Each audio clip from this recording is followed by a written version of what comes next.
Welcome back to the series in which I swatched the entire M-Gram range. This is episode 5 and we're going to be taking a look at the pinks, the maroon and the violet colours. In this episode we're going to be having permanent Alizarin Crimson, Maroon Perylene, Ultramarine Pink, Quinacridone Violet and Mineral Violet. So let's get started. First up we have the permanent Alizarin Crimson, and this is a very muted, not quite as dark as the Maroon Perylene, because you can see that that's closer to brown, but it's definitely a muted quiet red, and I'm sure you'll be wanting to see how it compares with the Alizarin Crimson. So we have the two here.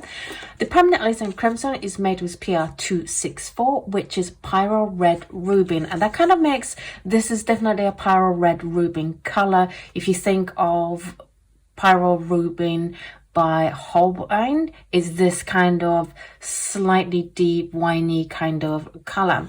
How does it compare with the two? Well, with the Alizarin Crimson being the genuine, it's very much brighter red, it has a deeper texture and it has a pinkish hue, whereas this, the permanent Alizarin Crimson, doesn't have that pinkish hue happening.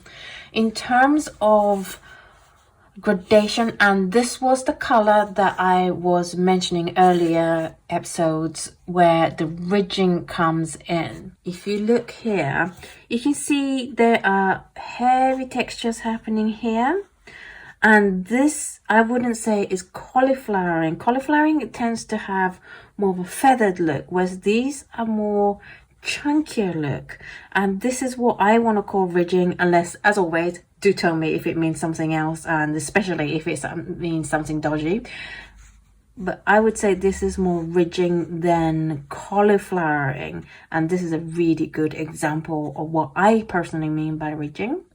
And hopefully that can be a term that we can introduce to the watercolor community as a characteristics of watercolor, but we will see how it goes. So we have that ridging. We also have the thing that I told you in earlier episodes that is something I noticed in M-Gram colors on this Buckenwood cold press paper, is that when I do the stages, the beginning of the stage seems to be lighter than the end of the stage, even though I'm going from top to bottom. You can definitely see it here where it's very light here and it's quite dark here. So that is something to look out for, and I'm pretty sure it's to do with the paper. But if you had this experience with other paper other than Buckenwood cold press, please do let me know how you find creating gradation with M-Gram is like. I say in terms of gradating it's bad because it has that ridging and it has this lightening effect at the beginning of the stage, but it's also very interesting and it has moody texture to it. So it just depends on what you're looking for from this color and what you want to paint with. In terms of transparency, they're both classified as transparent, and I would agree with that. It is classified as staining, they both are, but I would say that the permanent Alizarin Crimson is definitely more staining than the Alizarin Crimson. Whereas the Alizarin Crimson is very good at glazing, the permanent Alizarin Crimson suffers from quite a lot of streakiness. So if glazing is a very important factor for you, then I would pick the Alizarin Crimson over the permanent Alizarin Crimson. For color mixes, this I would say is slightly higher in tinting strength, only marginally, but because of this hue difference, you do get different result with the color mix. So even though they're supposed to be quite similar, I would say if we didn't know what these colors were, I would accept them quite happily as two different colors that aren't supposed to be a copy of the other. There is definitely a noticeable difference in the hue. Now we'll move on to the Maroon Perylene, and this is a lovely chestnutty color that has an undertone of red. You can see hints of red coming through, but that red stays in the mass tone, and it's not like one of those nickel colors where it gets really bright color happening further down the gradation. It's a nice homogeneous color. It does suffer from huge drop off in value, so I only see 3 stages. So if you want a even gradation, you're gonna need to put a lot of effort into bringing that pigment down on your paper so that you don't just end up with a big gap of lighter colors. But it doesn't suffer from any color flaring. It is made with PR179, which is the Perylene Maroon, and it's classified as transparent. I would agree with that. It is classified as staining. Again, agree with that. Because it's transparent and it's staining, it makes excellent at glazing. So it's lovely. Even in the mass tone, you see the two layers clearly and there's not much lifting happening. There is some texture for Maroon Perylene in the mass tone, and you really start to notice that when you layer the colors together into multiple layers. Whereas if it's just one flat layer, it's not as noticeable. It is a high tinting strength color, and you get these muted colors. I'm actually surprised that the Queen Rose didn't get more muted, because the Aurelian and the Phthalo got really muted. I would say that Maroon Perylene is a good complementary color to the Phthalo blue, in that it makes almost like a black with a hint of brown. Then we have the Ultramarine Pink, and again, like other ultramarine pinks in other brands, it's not a pink color, it's definitely a violety lilac-y color. It has lots of texture here and some granulation here, which is lovely. I also see ridging happening on here, and goodness, I really hope that ridging doesn't mean anything bad. And also a little bit of cauliflowering, which is quite rare in granulating colors. They tend to be good at handling excess water, but there's a little bit here. The granulation really shows up on the stage 2, and then a little bit on stage 3, but by stage 4 it's gone, and stage 5 is missing somewhere. So between 2, 3 and 4 there's a melding of stages. It's got a nice velvety texture look to the mass tone though. So if you're looking for something that is, I would say, is more even than other ultramarine pinks in their mass tone. It is classified as semi-opaque, and I would agree with that. It's classified, by the way, I know that this one and this one looks like different symbol, because one's got the top left hand corner filled in and this one's got the bottom right hand corner. It means the same. I don't know why I flipped it, especially when it's there. I just happened to flip it, but it means the same. It means semi-opaque.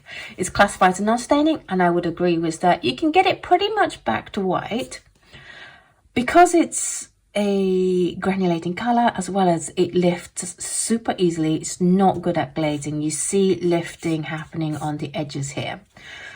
It's a very low tinting strength color, although for a very low tinting strength color, you still get pretty good bright mixes. You get a nice yellow ochre color happening with the Aurelian that has a little bit of that graininess coming through. The Queen Rose, it just becomes like a lighter violet color, and then you get this nice cold sky kind of color happening here. It is made with PR258, which is the Seika Fast Red. Then we have the Quinacridone Violet, and again, just like the Quinacridone Red and Rose that we've seen in earlier episodes, this Quinacridone has lots of texture happening. So if that's something that you're looking for, then this might be a fun one for you. There's not much cauliflowering. I wouldn't classify this as cauliflowering as you see in other colors. It's just the pigments traveling down the paper. You see a lot of texture happening here as well. So even though it's a non-granulating color, I wouldn't call this granulating. There is a lot of texture happening. And if you want to have a look at the texture close up, I put up high-res scans of all my test sheets over on my Patreon, which is patreon.com/Oto Kano. Do check it out. I've also started a thing called the Patreon Lounge, which is over on my website. But if you're subscribed to $5 or more, because I have so many scans on my Patreon. It's getting quite hard to find what you're looking for. So I've created a Patreon lounge over on my website that you also have access to, that has all the test scans a little bit more organized so you can find what you are looking for. It is definitely a reddy violet kind of color rather than a blue violet kind of color. It's classified as transparent, and I would agree with that. Classified as staining, and I would agree with that. In terms of glazing, because it's transparent, you do see the bottom layer very clearly, which is good. But because of that texture in the master, it looks streaky. So if you are going to be doing lots of glazes with this color, I would water it down a little bit so that the color goes down a little bit more even. In terms of color mixes, it creates great colors, especially with the Aurelian. It's like more of an yellow ochre with a hint of nickel azo and a little bit of red and a little bit of texture happening. I think this is quite exciting. And then finally for this video, we have the Mineral Violet. This is still a reddy violet lilac color, but it has huge amounts of granulation, and it has a wide range of granulation in the gradation. So sometimes you have like only 1 or 2 stages where the granulation shows, whereas you see the granulation all the way through, all the way till just about here, which is great, and it's big granulation. So if that's something you're looking for, then give this color a go. The Mastone has a little bit of a chalky look, not because it has chalk or anything, but because it's a very opaque color. It's classified as semi-opaque, but I would definitely classify this as an opaque color. In terms of gradation, it's great. You can throw lots of water onto this and it will not cauliflower on you. Classified as non-staining. I said semi-staining, but it's somewhere between non-staining and semi-staining. There is definitely a little bit of deposit left, but it just depends on how you look at how staining something is.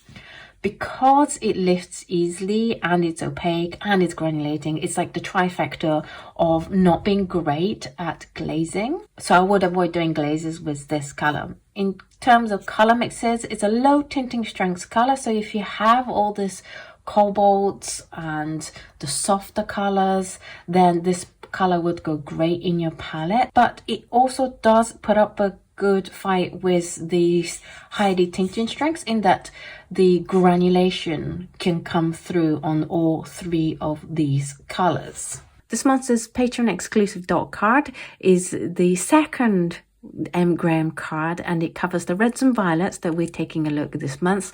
It has Quin Red, Pyro Red, Cadmium Red Deep, Quin Rose, Alizarin Crimson, Maroon Perylene, Mineral Violet and Cobalt Violet. I think these are the best reds and pinks and violets of M. Graham. If you like to receive this, then all you have to do is head on over to patreon.com/Oto Kano today and sign up to the appropriate tiers, and this dot card will be on its way to you. So that's it for this episode. What did you think of these colors? Which one was your favorite? Do let me know in the comments down below. For me, I really like the Maroon Perylene and the Mineral Violet, and that's why I chose to add them to this month's dot card, because this one has this hot red undertone, but it's a really nice homogeneous color, and then the Mineral Violet has this insane granulation. I also do like the Ultramarine Pink in its velvety texture, so if that's something you're looking forward to, definitely give it a go. I personally wouldn't recommend a permanent Alizarin Crimson. If you're looking for a more permanent version of a Alizarin Crimson, it's a little bit more muted and a little bit brownish than what I would expect from an Alizarin Crimson. If you want to buy any of these colors and have fun at home, then I have left links down below for Jackson's, Amazon US and Blick. If you can use those links, that would help the channel immensely. If you could also hit the like button and subscribe if you haven't, because that also helps the channel hugely, and I'm trying really hard this year to grow this channel even bigger, so thank you so much for your support. Okay, in the next episode we're going to be looking at a little bit more of the violets and then start looking at the blues. So I hope you look forward to that episode, and I will see you in the next video. Bye!